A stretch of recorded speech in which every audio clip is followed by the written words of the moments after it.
Pokemon made me cry, and it did to a lot of you.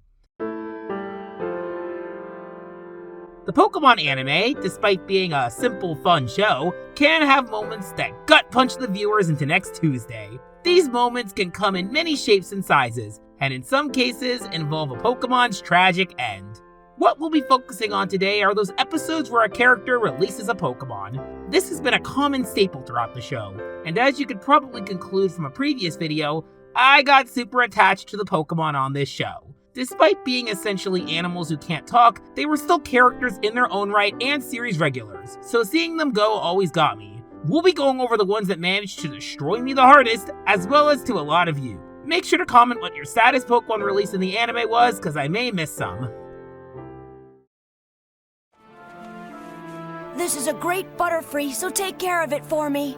We'll start off with the first major release in the show, and the one that everybody talks about. Butterfree was Ash's first capture, being caught as a Caterpie in episode 3. And in episode 21, Bye Bye Butterfree, Ash and Co find a spot where Butterfree are finding their mates. So it's time for Ash's Butterfree to show off his riz. Or lack thereof. Also, the Butterfree is pink not because she's shiny, but to show she's a girl. This was before gender was a thing with any Pokemon that's not Nidoran. But yes, Butterfree's attempts at impressing her don't work. I mean, I'm not surprised given these chumps' advice. Love is all about attacking your opponent first, get in a quick punch and surprise them, then while they're still weak. This is all until Team Rocket attempts to steal the Butterfree. He saves them all and wins her over. And it all leads up to this sad scene that flooded the houses of many millennial children.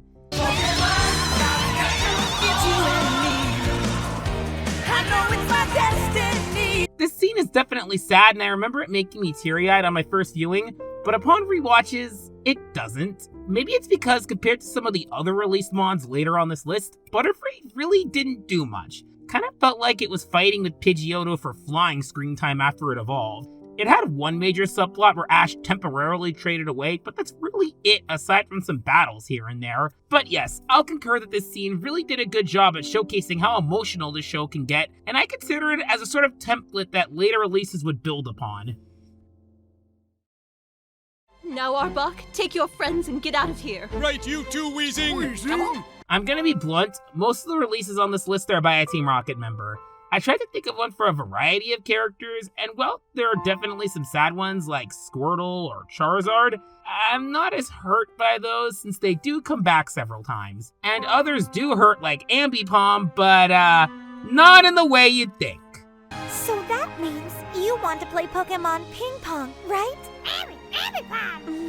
But I will give a quick honorable mention to Pikachu's Goodbye because that one really does a good job at tugging at the heartstrings. It doesn't count since Pikachu doesn't actually get released. Oh, where was I again? Oh yeah, Team Rocket. Some of the best and most fleshed out characters in the show, all complete with tragic backstories, wacky disguises, and a dynamic that just can't be matched. Whenever an episode focuses on one of them, you know you're in for a treat. And a good chunk of their best episodes happen to be the ones where they say goodbye to a Pokemon. And what better way to start than with the release of some of their most iconic Pokemon, Arbok and Weezing. This happens in the episode A Poached Ego. Team Rocket comes across caged Ekans and Coughing, being poached by this hunter named Rico. He's not even a Team Rocket grunt, just a straight up hunter. He walked so Hunter J could run. And of course, he tries to steal Arbok and Weezing too, leading to Team Rocket trying to defend the poached poisons. Granted, they were just gonna steal them for their own army, but it's the thought that counts. However, Rico quickly overpowers them, especially since he's packing a newly evolved Tyranitar with a Hyper Beam that can break through counters.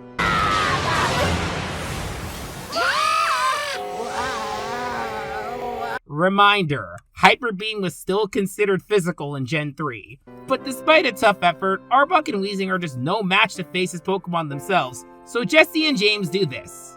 Now, Arbok, take your friends and get out of here. Right, you too, Weezing! Then we get a super sad montage of the poison types leaving in tears as Team Rocket gets attacked by the beast.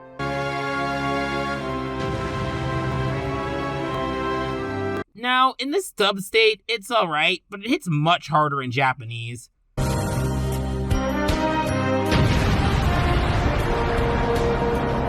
Who knew a change of background music can make a scene much more impactful? This moment always got me teary-eyed as a kid. It was one of the key episodes for me back then since I had this one on VHS. Plus, despite not having watched every episode at the time, I knew Arbok and Weezing were key members of Team Rocket that had been there since the beginning. What makes it sting extra hard was that Team Rocket had to release them by force. This wasn't like Butterfree, where it was a conscious decision Ash made to give it a better life. No, they released them for their own protection.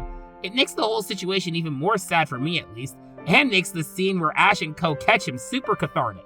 But hey, it's not a total loss for the Rockets. This doubles as the episode where James catches Cacnea, and we'll get back to Victory Bell 2.0 later. You really want to stay? Now on to one I surprisingly don't think about too much, Misty's Togetic. Yes, it evolved. Some of you might not realize this because it happened after Misty had already left the show. In the Advanced Challenge 2-parter, The Princess and the Togepi and a Togepi Mirage, Misty comes to Hoenn to both meet up with Ash and Brock and because she was tricked into coming here for a royal conflict related to Togepi. Yeah, this is off the wall. But basically, in this land known as the Mirage Kingdom, Togepi are seen as a super important figure that the next person in line for the throne is supposed to find to take the crown. However, this is being disrupted by this douche nozzle known as Prince Hansen, who, with the aid of Team Rocket, is trying to steal Misty's to take the throne for himself. Ash and Co meet the real princess who is next in line, and this is an aside, but this setup feels like something that would happen on Sophia the First. The, force of nature editing this video may have shown me some episodes of it. But to put a long two-parter short, Misty's Togepi ends up evolving to protect the Togepi paradise connected to this and decides to stay here in case some other evil forces rise up. And we get another beautiful scene. There's another place that needs your protection too. Don't forget about Sarah, her family, and the kingdom.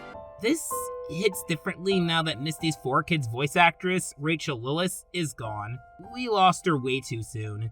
This is similar to Arbok and Weezing's in the sense that an evil force is what led to this release. But here, it feels more optimistic since Togetic itself chose to live this life. And frankly, I'm happy to see how much it's grown. It spent all of its time on the show being a baby who couldn't really battle, so seeing it grow into this protector is super satisfying. Plus, I totally believe Misty has gone back and visited it. There's not much stopping her, especially since she knows the princess. I know Misty's Togepi in general was pretty mixed among the fandom, and some even blame it for making Misty blander in personality, but hey, I liked it, so I liked this release. Chime! James's Chimecho was released in the Battle Frontier episode Sweet Baby James. And let me just say, as an episode in general, this one might just be the best on the list. Episodes about James's wealthy childhood tend to be top tier ones in my book, and this one truly hits it out of the park. But first, the release. Chimecho falls ill, and with no Pokemon Center in sight, James eyes his summer cottage ran by his grandparents. Well, in the dub at least. In the original, they were just housekeepers. And this wholesome couple not only lets James have an escape from his awful family, but they nurse sick Pokemon back to health. After some antics involving James lying to them that he's president of a company and convincing Ash and Co to do so, Best friends! He's always chasing us. Cute, huh? They're there because Munchlax is ill, by the way. James ends up leaving Chimecho there to continue healing. Now that that's out of the way, let me take a moment to gush about this episode in general and how it enhances this release. It's pretty common knowledge that James comes from a wealthy family who's very shitty. His parents literally faked their deaths to lure him back to marry a toxic as hell woman. It's a statement when he's happier financially struggling in a criminal organization than being well off in an awful marriage. So any sort of non-toxic relative that allows James to escape from that is great. It's why I feel the dub actually makes a smart change here of making them his grandparents. Heck, this connection gives you tears of joy for the release of a Pokemon who wasn't even in the series for too long. Yeah, if it weren't for this episode, Chimecho in general would probably be one of those Pokemon I'd forget exist. But man, did this one leave an impact. I can let it slide that the montage song at the end sounds super out of place for this show because everything leading up to it was so good. The fact that Ash and Co go along with this to not upset the grandparents is super sweet. It shows that they see James as a person and not just a heartless criminal. And heck, they even do the lie reveal trope well. At the end when James is saying goodbye to them, he comes clean to them and they still love him. Also, like a poached ego, James gets a new Pokemon in its place. This Mime Jr. that was living with him, and now that I say that out loud, it's kind of screwed up that this Pokemon that James has a deep bond with on this kind of personal level was rotting at headquarters while Team Rocket was playing with a stupid gacha machine. But I don't want to dwell on that too much, because it's time to talk about James's other Hoenmon. Cacnea, here's where we part. Please go with the gym leader. Cacnea! Now, I haven't seen this part of the DP anime since I was a kid, so I completely forgot that. Cacnea, I've counted the minutes till I'd see you again. Anime Gardenia is fucking adorable. So basically in this episode, Gardenia sees potential in James's Cacnea and learning Drain Punch, heightened by it using the move successfully the first time. But when it can't use it any point after, Gardenia offers to train it, but James is determined to do it himself. Now this release is interesting. It feels like a much better version of Primeape's release. First off, James is shown to be given a choice here, whereas in that one, Anthony just says he'll train Primeape to be a champion after just becoming a champion. Second off, the viewer has spent way more time with Cacnea at this point. There's also much higher stakes here, at least in James's head. If he can't get Cacnea to learn Drain Punch, he'll have to give it to the gym leader. Obviously he does have a choice, but hey, that's how his character is.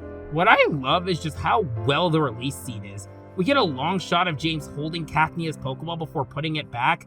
It lingers just long enough to make a man shed a tear. And the fact that James runs off crying afterwards just adds to it. It was pretty inevitable looking back that Cacnea would be replaced. Carnivine at this point had basically replaced it in the Grass-type must attack James when sent out gag, but still, really good send-off. We even get to see Cacnea referenced later on. In the episode Barry's busting all over, Barry references battling Gardenia and a Cacnea with a powerful Drain Punch. And James is just so proud. Holy shit, I love this.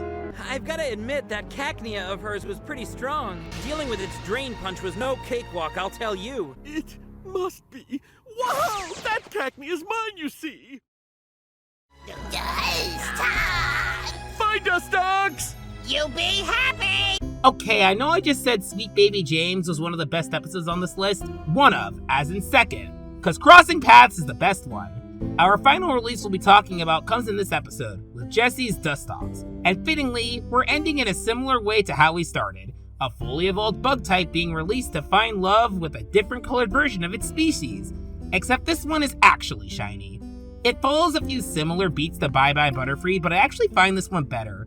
Maybe it's because Dustox had a longer tenure on the show, or maybe it's just because the themes in this episode are executed so beautifully. Like the previously mentioned Bye Bye Butterfree, this is about a mating season type event. This time for Dustox to fall in love under the full moon and create a beautiful archway, crossing Mount Coronet to start families. Jesse learns of this from some trainer named Austin, the owner of the shiny Dustox who Jesse's quickly falls for. What makes this stand out stronger is the extra layer of depth given to this story. Throughout this episode, you're shown flashbacks to a younger Jesse who was fallen for a guy named Aston who looks and is even named similar to Austin. You'll learn that Aston had offered her to travel with him, but Jesse turned it down for a big audition, which she ended up bombing. Jesse spends the episode thinking back to that, with an underlying theme of taking that big chance, because you never will get a chance to again. I would complain about how they literally just used Austin's model for this love interest, but it's clearly an intentional decision to make the theme stronger. The flashback is just so beautifully interwoven into the story.